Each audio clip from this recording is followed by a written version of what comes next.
Aqui na porta deste quiosque dos Índios Carajás, que comercializa seus objetos, seu artesanato, esse menino Carajá.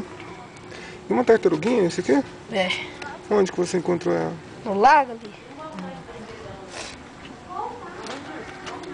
O que que significa para você, assim, uma tartaruga dessa?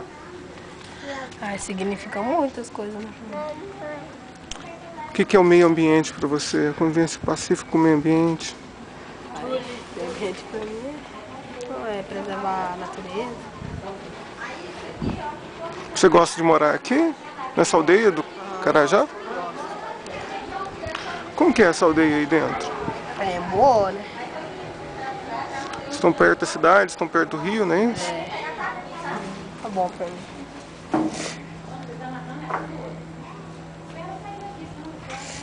E ela é a sua irmã? É minha irmã.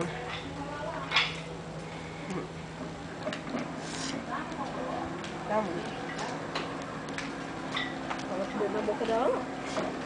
Segura.